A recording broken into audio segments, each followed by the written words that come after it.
हे students, तो आज हम शुरू करने वाले हैं अपनी ज्योग्राफी की सीरीज को। तो इसमें हम सबसे पहले देखेंगे अपना जो हमारा 7th क्लास का फर्स्ट चैप्टर है एनवायरनमेंट। तो आज हम करने वाले हैं एनवायरनमेंट को। तो चलिए शुरू करते हैं। अब अभी तक आपने जो एनवायरनमेंट सुना होगा या फिर आपका जो जनरल परसेप्शन होगा, मैं आपको बताऊं एनवायरनमेंट होता क्या है, तो आपके दिमाग में आएगा कि जो ग्रीनरी होती है ना, या आसपास की चीजें हैं, वो एनवायरनमेंट है।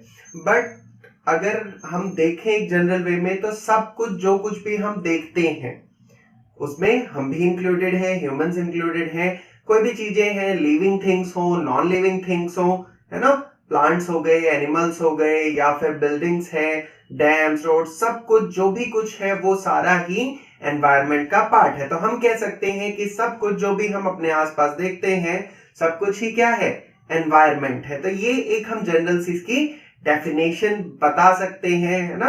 हम किसी को अगर समझाना चाहें तो हम कह सकते हैं कि हाँ, ये सारी चीजें एनवायरनमेंट है। तो हमें इस चैप्टर में यही देखना है कि एनवायरनमेंट क्या होता है, इसके कंपोनेंट्स कौन कौन से हैं, मतलब ये किन चीजों से मिलके बना है। कंपोनेंट्स मतलब किससे ये मिलके बना है। जैसे अगर एक आपको वॉल बनानी है तो उसके लिए आपको क्या चाहिए होगा, ब्रिक्स चाहिए होंगी।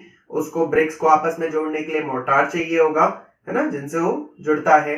तो इन सारी चीजों से मिलके वो एक वॉल बन जाएगी। इसी तरीके से जो एनवायरनमेंट होता है वो भी कुछ चीजों से मिलके बनता है। अब वो नॉन लिविंग भी होंगे और लिविंग भी होंगे, तो उसी को हम कहते हैं इसके कंपोनेंट्स। तो हम उसको देखेंगे, फिर उन्हीं कंपोनेंट्स को हम डिटेल में भी डिस्कस करेंगे। देखेंगे टाइप ऑफ एनवायरनमेंट्स कौन कौन से होते हैं। जैसे मैनमेड एनवायरनमेंट हो सकता है ना, और नेचुरल एनवायरनमेंट हो सकता है। तो हम दोनों को देखेंगे। तो चलिए शुरू करते हैं। तो सबसे पहले देखते हैं कंपोनेंट्स एनवायरनमेंट के। तो ये जो आप फ्लो चार्ट देख रहे हैं, यहाँ पे मैंने सारे इसके जो भी एनवायरनमेंट के कंपोनेंट्स होते हैं वो लिखे हुए हैं। तो यहाँ सबसे पहले आप देख पा रहे हैं कंपोनेंट्स ऑफ एनवायरनमेंट।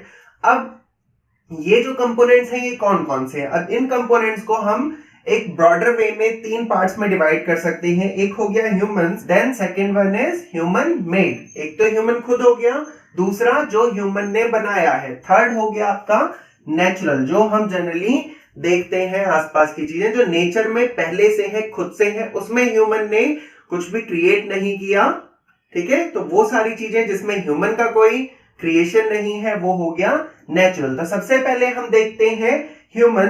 तो ह्यूमंस में हम सब आ गए, हम सारे जो है हम मिलकर एनवायरनमेंट बनाते हैं। तो इंडिविजुअल्स, तो इंडिविजुअल्स जनरल जो लोग हैं, हम हैं, मैं हूं, आप हो, तो ये सारे हो गए इंडिविजुअल्स। इसके बाद आ जाते हैं फिर उन्हीं इंडिविजुअल्स को जब हम मिला देते हैं, साथ में ले आते हैं 4, 5, 10 लोग, है ना, तो वो बन जाती है फैमिली।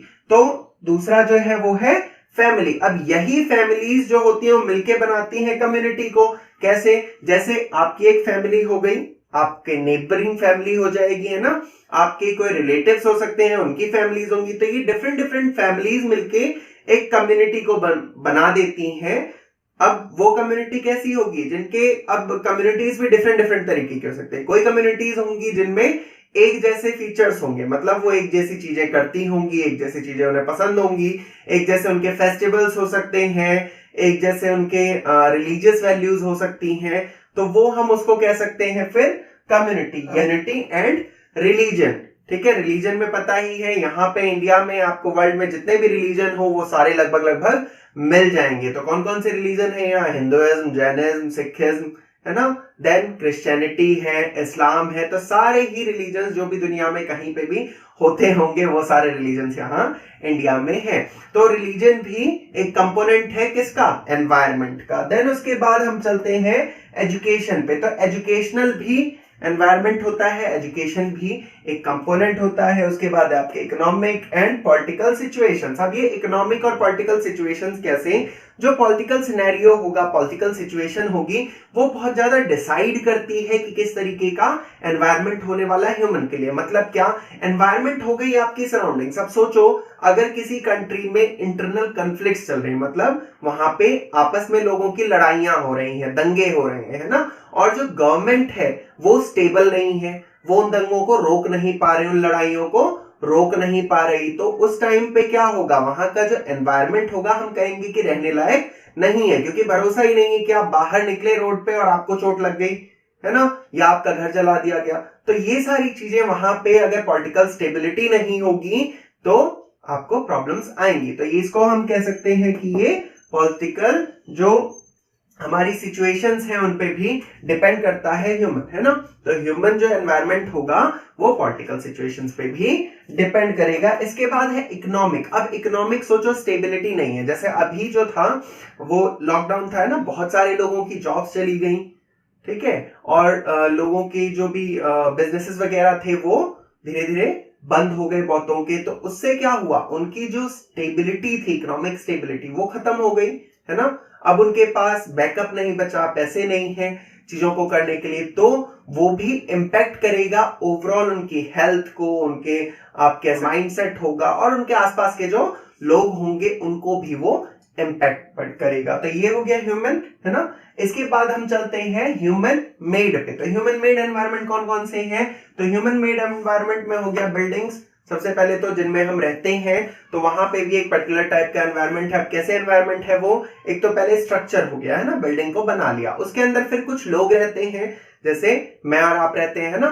फिर उनकी फैमिलीज वगैरह होंगी, ठीक है, कुछ छोटे उसमें माइक्रोब्स वगैरह भी रहते हैं, ये आपके लेजर्ड्स वगैरह हो गए। तो ये सारे भी वहां पे साथ में मिलके रह रहे हैं। और फिर तो ये सारे कैसे हो गए, लिविंग। फिर नॉन लिविंग चीजें भी हैं, जैसे बिल्डिंग खुद ही नॉन लिविंग है ना, और सारा जो सामान है। तो ये सब मिलके भी एक एनवायरनमेंट क्रिएट करते हैं जिसको हम कह सकते हैं मैन मेड एनवायरनमेंट, है ना। तो बिल्डिंग हो गई, इसी तरीके से पार्क है, ब्रिजेस हैं, इंडस्ट्रीज हैं, मॉन्यूमेंट्स हैं एंड रोड्स हैं। तो ये सारे भी कैसे हैं, ह्यूमन मेड एनवायरनमेंट है। तो यहाँ पे भी आप देखोगे तो सारी चीजों में क्या होगा, दो चीजें होंगी। कोई भी एनवायरनमेंट होता है तो उसमें दो तरीके के कंपोनेंट्स होते हैं। कैसे दो तरीके के, एक होता है बायोटिक और दूसरा एबायोटिक। तो बायोटिक और एबायोटिक में डिफरेंस क्या है, ये कंपोनेंट्स क्या है। देखो जो भी मैंने चीजें बताई, अब चाहे ह्यूमन में ही हमने बिल्डिंग में देखा, तो बिल्डिंग में दो तरीके की चीजें थी। एक थी जो नॉन लिविंग थी, जैसे बिल्डिंग खुद से नॉन लिविंग हो गई, और वहां पे जो चीजें रखी होंगी, जैसे आपका जो फर्नीचर होगा, आपकी कोई व्हीकल्स वगैरह हैं, तो ये सारी चीजें कैसी होगी, नॉन लिविंग। और हम लोग खुद लिविंग हैं, कोई पेट्स वगैरह हैं हमारे, या छोटे इंसेक्ट्स वगैरह हैं, ये सारे लिविंग हैं। तो दोनों ने मिलके क्या किया, उस एनवायरनमेंट को क्रिएट किया, है ना। तो बायोटिक वो जो क्या करते हैं, लिविंग हो, और एबायोटिक वो जो नॉन लिविंग हो, ठीक है। तो बायोटिक लिविंग और एबायोटिक नॉन लिविंग, इन्हीं दोनों से मिलके कोई भी एनवायरनमेंट बनता है। चाहे आप उसमें बिल्डिंग्स को ले लो, पार्क्स को ले लो, ब्रिजेस को ले लो, इंडस्ट्रीज, मॉन्यूमेंट्स, रोड्स, कुछ भी होगा, ये सारा किससे बनेगा, एबायोटिक और बायोटिक से मिलके। समझ रहे हो, ठीक है। तो ये है, अब ह्यूमन मेड में ये सारी चीजें आ गई, क्यों, क्योंकि इन सबको ह्यूमन ने बनाया है, इनमें से कोई भी नेचुरली नहीं थी। पार्क्स में जो पेड़ वगैरह हम लगाते हैं वो तो नेचुरली ग्रो होते थे, बट उसको पार्क बना देना, एक पर्टिकुलर टाइप के पेड़ लगा देना, एक उसमें स्ट्रक्चर क्रिएट कर देना, वो सारा किसने किया, वो ह्यूमंस ने किया, हमने किया है। तो इसीलिए उसको भी ह्यूमन मेड बोलेंगे। इसके बाद आता है थर्ड जो है, दैट इज नेचुरल। तो नेचुरल क्या क्या है, अब नेचुरल जो भी आप चीजें देखते हैं, तो नेचुरल के अंदर आपका लैंड आ जाएगा, लिविंग थिंग्स आ जाएंगी, वाटर है, एयर है ना। मतलब आप जितने भी स्फीयर्स देखते हो, चाहे वो हाइड्रोस्फीयर हो, लिथोस्फीयर हो, एटमॉस्फेयर हो या बायोस्फीयर हो, वो सारे स्फीयर्स ये जो हैं, ये सारे हम कह सकते हैं कि नेचुरल एनवायरनमेंट है या नेचुरल एनवायरनमेंट का पार्ट है ना। अब लिविंग थिंग्स में, बायोस्फीयर में क्या क्या होता है, सारे जितने लिविंग क्रिएचर्स हैं, लिविंग बीइंग्स हैं, वो सारे हम उनको रख सकते हैं लिविंग थिंग्स में, बायोस्फीयर में। देन लैंड में क्या होगा, लिथोस्फीयर, है ना। अब ये जो लैंड है या लिथोस्फीयर है, लिथोस्फीयर को अभी हम समझेंगे आगे भी, बट जनरली अभी हम समझ लेते हैं कि क्या है ये। अपर लेयर हम मान सकते हैं कि जो अर्थ की सॉलिड लेयर होती है उसको हम कह सकते हैं कि ये लिथोस्फीयर है ना। इसी तरीके से देन एयर है, एयर कैसा हो गया, नेचुरली अकरिंग है, ह्यूमंस ने तो नहीं बनाई, हमने नहीं बनाई, है ना। तो नेचुरली अकरिंग है, और पूरा एटमॉस्फेयर है जो वो फिल्ड है किससे, एयर से। Then fourth one is water. अब वाटर आप देखते हो, जो अर्थ है, अर्थ पे 70% जो है वो वाटर है और 30% लैंड मास है, यानी हमारा बहुत बड़ा जो एरिया है वो कवर्ड है अर्थ का, किससे, वाटर से, है ना। तो ओशियंस हो, चाहे रिवर्स हो, पॉन्ड्स हैं, लेक्स हैं, ठीक है। तो ये सारा मिलके इतना क्रिएट कर देते हैं, ठीक है, तो बहुत बड़ा है और इसको जो ये स्फेयर है मतलब जो ये सारा कवर करता है इसको कह सकते हैं हम हाइड्रोस्फेयर। तो अभी देखेंगे इसकी डेफिनेशन, सबकी इनकी डेफिनेशन देखेंगे और देखेंगे कि ये क्या क्या होते हैं डिटेल में। अब आगे बढ़ते हैं, है ना, प्रोसीड करते हैं तो डिटेल में देखते हैं। उससे पहले मैं इसको क्लीन कर देता हूं। तो अगर आपको ऐसा लगता है नोट्स वगैरह, तो नोट्स मैंने इसके जो भी लेक्चर है इसके डिस्क्रिप्शन में दिए हुए हैं, एंड रिटन नोट जो भी मेरे को लगा कि ये इंपॉर्टेंट डेफिनेशंस हैं, ये आप लोगों को याद करनी चाहिए, तो मैंने उसका अपना पीडीएफ बना के डाला हुआ है, तो आप वहां डिस्क्रिप्शन से उसको डाउनलोड कर सकते हो जाके। ठीक है, तो करते चलते हैं अब आगे नेक्स्ट टॉपिक पे। तो हमारा नेक्स्ट टॉपिक है नेचुरल एनवायरनमेंट। तो नेचुरल एनवायरनमेंट में क्या क्या चीजें होती हैं देखते हैं ना। तो क्या क्या हमें देखना है इस टॉपिक के अंदर। इस टॉपिक के अंदर हमें देखना है एटमॉस्फेयर, इसके साथ साथ हम देखेंगे हाइड्रोस्फेयर को, लिथोस्फेयर को, एंड उसके साथ ही हम देखने वाले हैं बायोस्फेयर को। तो ये जो चारों स्फेयर्स हैं इनको देखेंगे कि इनका मतलब क्या होता है, क्या क्या ये होते हैं, कौन कौन से इसमें इनके कंपोनेंट्स होते हैं, किन चीजों से मिलके बनते हैं और कहाँ पे होते हैं, है ना। तो इन सारी चीजों को देखते हैं। चलिए शुरू करते हैं। तो इसमें क्या है, सबसे पहले हम देखते हैं लिथोस्फेयर। तो लिथोस्फेयर क्या होता है, अगर लेट्स से ये हमारी अर्थ है, तो अब इस पे ये जो पूरा पोर्शन है, ये जो पूरा रीजन है, मतलब उसकी ऊपर की लेयर ये है ना, ये अर्थ है। तो ये जो आउटर मोस्ट लेयर है ये पूरी कहलाती है लिथोस्फेयर, जिसको हम आउटर क्रस्ट भी कह सकते हैं, क्रस्ट कह सकते हो आप, सरफेस कह सकते हो। तो जो आउटर मोस्ट सरफेस है अर्थ की उसको बोला जाता है लिथोस्फेयर। अब लिथोस्फेयर में होती क्या क्या चीजें, जो भी आप सारी चीजें देखते हो, चाहे माउंटेन्स हो गए या प्लेट्यूज हैं, ठीक है, इसके साथ साथ आपके लैंड्स हैं, ग्रास लैंड्स हो गए उसमें, है ना, कोई फॉरेस्ट एरिया है, ये सारा का सारा सब कुछ कंबाइंडली कहलाता है लिथोस्फेयर। मतलब ये सारे कहां पे हैं, ये सारे लिथोस्फेयर में ही है, लिथोस्फेयर के ही आप कह सकते हो एक तरीके से पार्ट है। इवन जो ओशंस होते हैं, अब मान लीजिए ये सरफेस थी अर्थ की, है ना, तो यहां तक तो कॉन्टिनेंट था, इसके बाद यहां ओशन था, तो यहां पे वाटर होगा ऊपर, बट ये जो नीचे सरफेस है इसकी वाटर के नीचे, ये भी लिथोस्फेयर के ही अंदर आती है। अब ये मिलके बना किससे होता है, तो रॉक्स और मिनरल्स जो होते हैं उनसे मिलके बनता है ये लिथोस्फेयर। तो आउटर मोस्ट क्रस्ट है, मिलके बनती है किसकी, मिनरल्स और रॉक्स की। ठीक है, इसके बाद हम देखते हैं सेकंड अपना जो कि है हाइड्रोस्फेयर। हाइड्रोस्फेयर क्या है, जो भी हमारा हमने लिथोस्फेयर देखा लैंड मास, है ना, इसके बाद जितनी भी वाटर बॉडीज है, जितना भी पानी है, वो सारा आता है हाइड्रोस्फेयर के अंदर। तो जो पानी है सारा वो हाइड्रोस्फेयर के अंदर आएगा। अब चाहे सी हो, लेक हो, ओशन हो, रिवर हो, कुछ भी हो, वो सारी किसके अंदर है, हाइड्रोस्फेयर के अंदर। तो ये सारा कंबाइंडली क्रिएट करता है हाइड्रोस्फेयर को। इसके बाद हम देखते हैं एटमॉस्फेयर। तो एटमॉस्फेयर जैसा आपको पता है कि अर्थ जो है, अगर हम इसको ही अर्थ लें तो इसके आसपास यहां पे एक ब्लैंकेट की तरह एयर है ना। तो इस अर्थ को सराउंड किया हुआ है एयर ने। अब एयर का पता ही है पहले ही कि मिक्सचर है डिफरेंट गैसेस का, आगे हमारा चैप्टर भी है पूरा तो वहां पे भी पढ़ेंगे, बट अभी सिंपल सा ये कि क्या है, अर्थ सराउंडेड है एयर से और एयर डिफरेंट गैसेस का मिक्सचर है ना। ये जो एयर है इसी को हम कहते हैं एटमॉस्फेयर। अब ये एटमॉस्फेयर में जो ये एयर है, जो ब्लैंकेट है, ये जुड़ा हुआ ही क्यों है, गैसेस है तो भाग जानी चाहिए दूर, है ना, तो जुड़ी हुई क्यों है, तो ये जुड़ी हुई है जो अर्थ का ग्रेविटेशनल फोर्स है, ग्रेविटेशनल पुल है, उसकी वजह से तो ये वहां पे ब्लैंकेट बना। फायदा क्या है इसका, एक तो जितनी सारी गैसेस हैं, चाहे वो कार्बन साइकिल चल रही हो गैसेस की वजह से, चाहे नाइट्रोजन हो, ऑक्सीजन हो, ये सारी इसी स्फेयर में है, एटमॉस्फेयर में है ना। और दूसरा फायदा इसका ये है कि एटमॉस्फेयर की वजह से जो हमारी अर्थ है वो रहने लायक है। रहने लायक कैसे, अगर कहीं पे एटमॉस्फेयर नहीं होगा, मान लीजिए अर्थ पे एटमॉस्फेयर नहीं होता, तो यहाँ पे क्या होता, ड्रास्टिक चेंजेस आते, सीधा टेम्परेचर जो था बहुत बढ़ जाता, फिर बहुत कम हो जाता। तो इस तरीके से बहुत से चेंजेस आते, तो वो चेंजेस अभी यहाँ पे नहीं आ रहे हैं। और क्या करता है, ये हमें बचा के रखता है सन की हार्मफुल रेडिएशन से, सन की हार्मफुल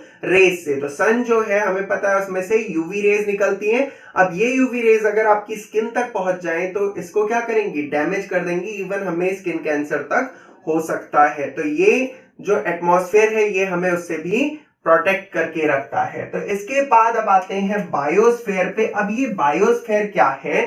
बायोस्फीयर बनता है, आप लिविंग को ले लीजिए, लिविंग थिंग्स को, नॉन लिविंग को, है ना। तो लिविंग नॉन लिविंग दोनों को जब आप मिला लेंगे उससे बनता है बायोस्फीयर। मतलब ये पॉइंट ऑफ इंटरेक्शन है, पॉइंट ऑफ इंटरेक्शन है लिविंग और नॉन लिविंग का। मतलब क्या कि आप एटमॉस्फेयर, हाइड्रोस्फेयर और लिथोस्फेयर को मिला लो, तीनों को मिला लो, तो इनका जो नैरो कॉमन पॉइंट है वो कहलाता है बायोस्फीयर। और बायोस्फीयर के अंदर दोनों ही आते हैं, चाहे आपका फ्लोरा हो जो कि प्लांट्स है, चाहे एनिमल्स हो, फ्यूना हो, तो दोनों ही फ्लोरा फ्यूना कहां आते हैं? वो आते हैं बायोस्फीयर में। और बायोस्फीयर बनता किससे है? तीनों के कॉम्बिनेशन से। मतलब ये तीनों का मीटिंग पॉइंट होगा। आप ऐसे समझ सकते हो कि क्या है, एक आपका लैंड मास है ना, वहां पे वाटर भी है और वहां पे एयर भी है ना। लैंड भी है, वाटर भी है, एयर भी है, तो यानी लिथोस्फेयर भी है, एटमॉस्फेयर भी है, हाइड्रोस्फेयर भी है। तब ये सारा जब साथ में रहेगा, वहां पे लिविंग बीइंग्स है, तो वो क्या हो गया? बायोस्फीयर हो गया। ठीक है, तो ये है, समझ आ गया है ना कि नेचुरल हमारा एनवायरनमेंट क्या है, एटमॉस्फेयर, ये सारी चीजें क्लियर होंगी, है ना। अब इसके बाद हम देखते हैं, नेक्स्ट है हमारा इकोसिस्टम। तो इकोसिस्टम क्या है? इकोसिस्टम की यहाँ पहले डेफिनेशन देख लेते हैं, मैंने लिखी हुई है, आपकी बुक में गिवन है डेफिनेशन, वहां भी आप देख सकते हैं, बट यहाँ से देख लीजिए। अदरवाइज मैंने जो नोट्स है वो आपको पहले बताया है कि डिस्क्रिप्शन में डाले हुए, जो भी मेरे को लगा कि इसके अंदर आपकी ये डेफिनेशंस होनी चाहिए आपको याद, तो वो सारे मैंने लिख के उसमें डाल दी हैं, तो आप उसको वहां से डाउनलोड कर सकते हैं। तो चलिए देखते हैं पहले ecosystem. It is a system formed by the interaction of all living organisms with each other and with the physical and chemical factors of the environment in which they live, all linked by transfer of energy and material। समझ आया? दोबारा repeat करूं?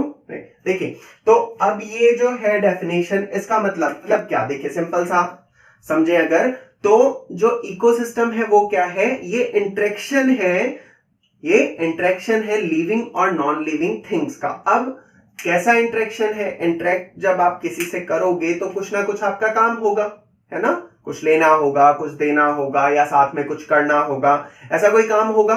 ठीक है, इसी तरीके से ecosystem में भी जो भी उसके कंपोनेंट्स होते हैं, चाहे वो लिविंग हो नॉन लिविंग हो, एक दूसरे से जुड़े हुए होते हैं। नहीं समझ आया? जैसे तो चलिए एक सिंपल सा इकोसिस्टम लेते हैं, एक जंगल का इकोसिस्टम लेते हैं ना। जंगल है, अब जंगल में क्या क्या होता है? पेड़ होते हैं और जानवर होते हैं ना। तो हम तीन को ले लेते हैं, किसी को हमने ले ली घास, ठीक है, तो हम घास ले रहे हैं, साथ में वहां पे हम शेर ले रहे हैं और हिरण ले रहे हैं। अब क्या होता है, जो घास है हिरण उसको खाएगा और शेर उस हिरण को खाएगा। अगर इसमें से हिरण को हटा दिया जाए तो क्या होगा? जो शेर है उसको खाने को कुछ नहीं मिलेगा और वो मर जाएंगे। वहीं पे अगर इस इकोसिस्टम में से शेर को हटा दिया जाए तब क्या होगा कि जो हिरण है वो बहुत ज्यादा हो जाएंगे, बढ़ जाएंगे और वो सारी की सारी घास खा जाएंगे और उसके बाद वो खुद भी मर जाएंगे। तो हम देख क्या रहे हैं कि एक दूसरे पे डिपेंडेंट है इकोसिस्टम में जो एनिमल्स हैं, है ना। तो एक दूसरे पे डिपेंडेंट हो गए एनिमल्स, ठीक है। इसी तरीके से इकोसिस्टम जो है उसके अंदर जो भी लिविंग नॉन लिविंग होते हैं वो एक दूसरे पे डिपेंडेंट होते हैं। एक साथ जैसे लिविंग है तो लिविंग पे भी डिपेंडेंट होगा, साथ ही साथ एनवायरमेंटल कंडीशंस पे भी डिपेंडेंट है, और जो नॉन लिविंग चीजें हैं वो भी लिविंग पे डिपेंडेंट होती है। कैसे? एनवायरमेंट को क्लीन करने के लिए। मान लो कुछ रेसिड्यू वगैरह बच जाता है, कोई जानवर मरा है ना, जंगल में पड़ा हुआ है, कुछ टाइम बाद आप देखोगे कि वो वहां से गायब हो गया। कहां गया गायब होके? उसको साफ किसने कर दिया? माइक्रोब्स ने या तो खा लिया होगा, नहीं तो किन्हीं जंगली जानवरों ने खा लिया होगा। तो ये फायदा किसने किया उसका? लिविंग बीइंग्स ने, एनवायरमेंट का। अगर ऐसा नहीं होता तो उसको फिर क्लीनलीनेस नहीं मिलती है ना, क्लीन नहीं होता एनवायरमेंट। तो समझ आ रहा है ना। दूसरे वर्ड्स में अगर हम इकोसिस्टम को समझे तो क्या होगा, इसको सिंपल से हम समझ सकते हैं कि इकोसिस्टम क्या है। एक सिस्टम है जिसके अंदर जो लिविंग बीइंग्स हैं वो एक दूसरे के ऊपर डिपेंड करते हैं, साथ ही साथ लिविंग बीइंग्स और नॉन लिविंग बीइंग्स का भी रिलेशन होता है, जहां पे वो एक दूसरे के ऊपर डिपेंड करेंगे या तो एनर्जी के लिए, एनर्जी ट्रांसफर के लिए, या फिर डिपेंड करेंगे मटेरियल के लिए। अब चाहे वो फिजिकल यूज हो, उसके फिजिकल फैक्टर्स हो एनवायरमेंट के, या केमिकल फैक्टर्स हो, जैसे फिजिकल चेंजेस कुछ हो रहे हैं, टेम्परेचर वगैरह में चेंज हो गया है ना, या जो टेम्परेचर में चेंज हुआ, ह्यूमिडिटी में चेंज हुआ, प्रेशर में चेंज हुआ, तो ये फिजिकल कंपोनेंट्स है, इनका इंपैक्ट पड़ेगा लिविंग नॉन लिविंग दोनों चीजों पे। साथ ही साथ कोई केमिकल चेंजेस होते हैं तो उनका भी सेम दोनों पे ही इंपैक्ट पड़ने वाला है। तो हम कह सकते हैं कि ये इकोसिस्टम है जहां पे जो लिविंग थिंग्स हैं वो एक दूसरे के साथ, लिविंग बीइंग्स एक दूसरे के साथ भी इंटरेक्ट करते हैं, उन पे डिपेंड करते हैं, और नॉन लिविंग के साथ भी इंटरेक्ट कर सकते हैं। दो दो तरीके के होते हैं जो इकोसिस्टम होते हैं। दो तरीके के कौन से होंगे? एक होगा जो इकोसिस्टम नेचुरल हो, नेचुरल इकोसिस्टम, और दूसरा होगा man made ecosystem. Natural ecosystem के अगर हम एग्जांपल्स को देखें तो नेचुरल इकोसिस्टम के एग्जांपल में हो गया आपका जो फॉरेस्ट है वो माउंटेन्स हो गए, कोई ग्रासलैंड्स हो गए, तो ये सारे नेचुरल इकोसिस्टम के एग्जांपल्स हैं जहां पे इकोसिस्टम को ह्यूमन ने नहीं बनाया, हाँ उसको बर्बाद जरूर कर रहा है ह्यूमन, ठीक है। दूसरे जो इकोसिस्टम्स हैं वो होंगे मैन मेड इकोसिस्टम, जिसमें एक्वेरियम हो गए, आपका सबसे छोटा एग्जांपल ले सकते हो इकोसिस्टम का, है ना। फिर अगर कोई पॉन्ड्स मैन मेड है ना, तालाब जो है वो मैन मेड है, तो वो भी इकोसिस्टम हो गए, ठीक है। फिर आपके जो फील्ड्स हैं, जो खेत हैं, वो भी इकोसिस्टम हो गए, ठीक है। तो इस तरीके से ये सारे हो गए मैन मेड इकोसिस्टम। अब इसके बाद हम देखते हैं ह्यूमन एनवायरनमेंट को, जो हमारा नेक्स्ट टॉपिक है, दिस इज ह्यूमन एनवायरनमेंट। अब देखते हैं कि ह्यूमन ने कैसे एनवायरनमेंट के साथ इंटरेक्शन किए, कैसे खुद में वो चेंजेस लेके आए, क्या हुआ। देखो, तो ह्यूमन की अगर हम जर्नी को देखें फ्रॉम स्टार्टिंग टिल नाउ, है ना, तो जब जर्नी शुरू हुई ह्यूमन की, और अब शुरुआत में ह्यूमन कैसा था, हम लोग अपने आप को एडजस्ट करते थे एनवायरनमेंट के अकॉर्डिंगली। जो भी एनवायरनमेंट में चेंजेस हो रहे थे उनके अकॉर्डिंगली हम अपने आप को एडजस्ट करते थे ताकि हम सरवाइव कर सकें। धीरे धीरे हमें एवोल्यूशन हुआ, हमारी चेंजेस आए हमारे अंदर, हमारा ब्रेन डेवलप होने लगा, हम नई नई चीजों को ढूंढने लग गए। उसके बाद फिर इन्वेंशन हुआ किसका? व्हील का, जो ड्रास्टिक चेंज लेके आया ह्यूमन सिविलाइजेशन में। ह्यूमन सिविलाइजेशन जल्दी से अब तेजी से चेंज होने लगी। अब पहले हम लोग क्या करते थे? ठंड लग रही है, आग जला के ठंड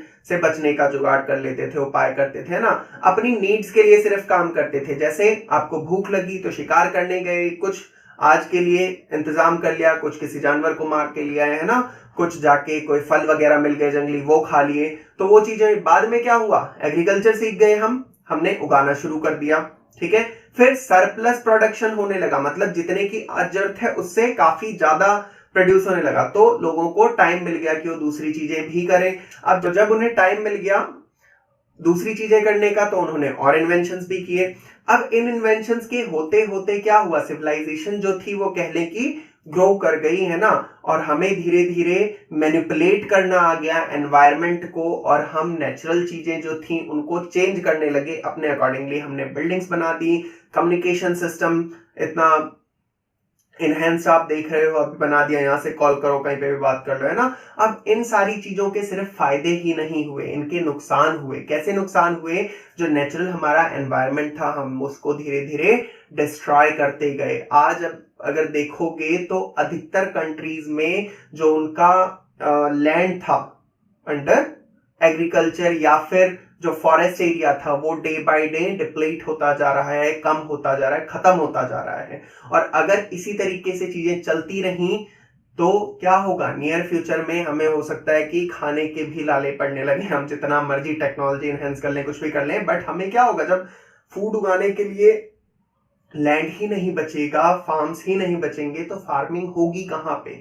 तो इन चीजों को थोड़ा सा हमें ध्यान देना चाहिए, है ना, करना चाहिए। तो इसी के साथ हमारा जो चैप्टर है वो कंप्लीट हो गया है, फर्स्ट चैप्टर। अभी हम इसके बाद करने वाले हैं अब अपना नेक्स्ट चैप्टर। तो इसी तरीके से एक के बाद एक यहाँ पे आपको चैनल पे वीडियोस मिलती रहेंगी, इसी तरीके की नॉलेजेबल आपके पूरे चैप्टर्स कवर करने वाले हैं हम यहाँ इस चैनल पे।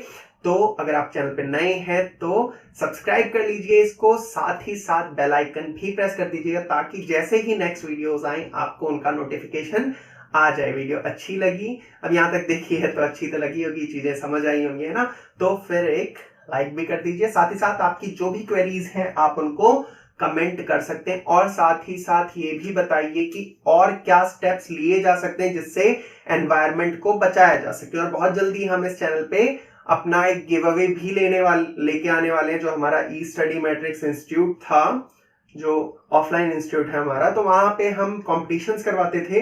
तो उसी तरीके का यहाँ पे भी क्विज हम ऑर्गेनाइज करने वाले हैं बहुत जल्दी, और फिर उसमें जो भी विनर्स होंगे उनको सर्टिफिकेट्स और चीजें हैं वो रिवील करेंगे जब हम इस तरीके का सारा वो सेट कर लेते हैं। बट टिल देन आप चैनल को सब्सक्राइब कर लीजिए उसके लिए, है ना। तो चलिए मिलते हैं आपसे नेक्स्ट वीडियो में। Till then take care and keep studying.